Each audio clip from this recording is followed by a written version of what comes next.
Hey guys, what is up? It is the Fast Break Report here, bringing you guys another vlog. So, LeBron James hinted at retirement at the press conference after the Denver Nuggets had swept them 4-0 in the Western Conference Finals. And I kind of want to talk about this whole thing because, well, the fact of the matter is LeBron's not retiring. Okay, I'm just going to spoil it early on. Do I think LeBron is retiring? No, I don't think LeBron is retiring. I think this was LeGM, classic LeGM, saying like, if you don't put a better team around me, I'm going to retire and maybe go someplace else. That's what I think this was. I think LeBron realized in the playoffs this year, like him and Anthony Davis are simply not enough. D'Angelo Russell, I think the trade for Russell Westbrook was the right move. I will say that for the Lakers, like I think like trading Russell Westbrook for D'Angelo Russell, Malik Beasley, and Jared Vanderbilt was the right move. I think that at the time that was a smart move to make. D'Angelo Russell just played like shit, and Malik Beasley never really got off the fucking bench, and Jared Vanderbilt was another guy who just didn't get much playtime. Like they played old ass Tristan Thompson more than they played fucking Jared Vanderbilt, which is really, really shocking to me. But it's just the idea, like, I think what's going to happen, and I'm just going to call it, I think we're going to get, like, some Golden State Warriors DeMarcus Cousins move here out of Kyrie Irving. And what I mean by that is I think Kyrie Irving signs with the Lakers for, like, the vet minimum, or the mile exception or something like that. Mostly because, like, it's pretty obvious Kyrie Irving wants to play with LeBron James, and Kyrie Irving's market value is not what it once was. I know a lot of fans look at Kyrie Irving, they're like, oh, well, he can score 20 a game, and, like, yeah, you know what, maybe to the right team, he's still worth a lot of money, but, like, the Dallas Mavericks can offer him $252 million, okay? Do I think the Mavericks are going to do that? No. Do I think Kyrie Irving is worth $252 million? No. While I understand they wanted to put somebody around Luka Doncic, do I think the offer for Kyrie Irving is going to be $252 million? Absolutely not. Even though that's what the Dallas Mavericks can offer him, I don't think they're going to do it. And on top of that, it's pretty obvious, like I said, Kyrie Irving wants to play with LeBron. I think Kyrie Irving is just going to take a vet minimum deal, go to the Lakers. That way the Lakers can sign the guys they need in free agency and put a championship team around LeBron, AD, and Kyrie Irving again. You know, Kyrie Irving doesn't have the market value he once did because of the whole controversy with Twitter, with posting like a xenophobic movie or book or some shit, and, you know, just constantly saying controversial shit. It just, teams aren't really interested in him. He's a great player, but like, he's also not a guy that's gonna lead you to a championship. He's a guy that can be a part of a championship team, like a 1B, but he's not a 1A, okay? Like, LeBron is a 1A. Anthony Davis is like a 1B. Same thing with Kyrie Irving. They're like a 1B, right? And if you put those three together, yes, they could have a very good chance at winning another championship. But they also need to, you got Austin Reeves, who's going to be a free agent this offseason. D'Angelo Russell, I don't think is coming back at all. Jared Vanderbilt, I think, still has a year or two left on his deal. I think they have a team option as well. Malik Beasley is a guy I think they would like to bring back. Austin Reeves is a guy that I feel like no matter what he gets offered, they're going to bring him back regardless. He played too good in the fucking playoffs to not want to bring him back, and I think he's a restricted free agent. So, like, yeah, I think the Lakers are going to be a team that they bring in Kyrie Irving, but they're going to bring in Kyrie Irving on a vet minimum deal.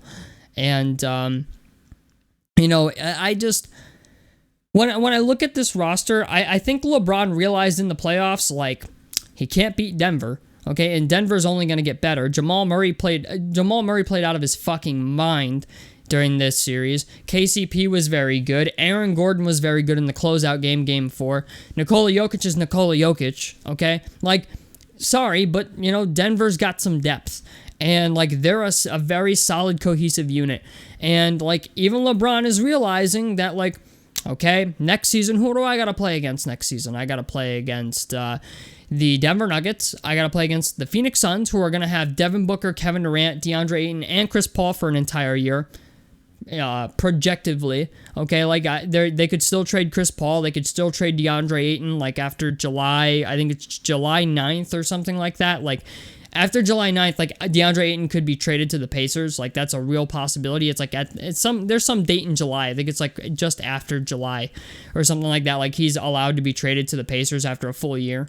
So like the Phoenix Suns are going to switch up their roster a little bit, I think. I think they're going to try to get better.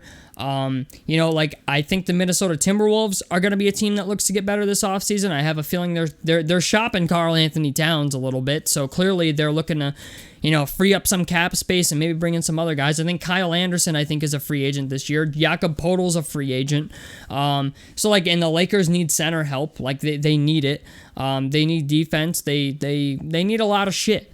So like, when I look at this on paper, I think LeBron is only saying like, oh, well, I got to consider, if I even want to continue playing. I think he's only saying that's just light a fire under Rob Pelinka's ass, because LeBron is realizing like the Clippers are probably going to try to do something to get better because they're a team that lost a lot of pieces this season. They lost Reggie Jackson. They lost Luke Kennard for fucking Eric Gordon of all people. So it's like, like the Clippers got worse, but they're not a team that's going to continue to get worse. I feel like they're going to be a team that looks to improve. Phoenix is going to look to improve. I'm assuming Memphis, with the Ja Morant situation, they're going to try to improve and put something else around him, because I'm just going to be honest, getting beat by the Lakers, it's not the most embarrassing thing in the world, but you can't keep being a high seed and then getting knocked out by teams that are seated lower than you. Memphis is only going to continue to get better. You look at some of the teams in the West, the Spurs are going to get Victor Wembanyama. Victor Wembanyama is not going to change that organization around immediately, but there's a lot of teams in the West, who else? The Spurs, the Rockets, they have top picks in the draft this year, so it's like the West is one of those conferences that's like, it's going to start getting better. And they had teams that overperformed as well. Like the Oklahoma City Thunder, I think, overperformed. I think even the Utah Jazz overperformed a little bit. So it's like there's teams in the West that it's like if you're LeBron, you got to be like, okay, like if I'm going to make another run at a championship here, like I really got to get my shit together. Sacramento played very well. Golden State is a team that it's like, they're Draymond Green, I don't know what the situation's going to be there. The Pelicans are a team that I think are going to look to get better. So, Portland's a team that's looking to do some shit. They're looking to get back into the playoffs. So, it's just like there's a lot of teams in the West that are going to be doing shit this offseason, and the Lakers need to be one of those teams also that's doing shit this offseason. So, that's the only reason I think LeBron did this. This was classic GM. I don't think he's going to retire. I don't think anybody thinks he's going to retire. He's playing too fucking well to retire, okay? He wants to play with his son. It's well documented at this point that he wants to play with his son. It's pretty much well documented at this point that Kyrie wants to play with LeBron. He's sitting fucking courtside at the Laker game, through this entire fucking series. So, and LeBron's talking to him almost every possession. So it's pretty obvious Kyrie's going to go there. And we've even seen some conversation between Draymond Green and LeBron. So it's like, for all I know, Draymond Green is another guy who could just turn down his player option and go play with the Lakers on a vet minimum deal. Granted, I don't think that's going to happen. I think that's unrealistic. I think because Draymond Green wants a max contract, but it's just the idea, you never know. Le GM is capable of a lot of things. So that's what I think. I don't think LeBron's going to retire. A lot of people are like, oh, is LeBron going to retire? No, he's not. I don't think he's going to fucking retire. I think he wants to play with Kyrie Irving and his son too damn much to retire. So tell me what you guys think about this down below in the comment section below. Helps me out. Subscribe if you guys want to see more on the Fast Break Report. And out of this motherfucker. Peace, guys.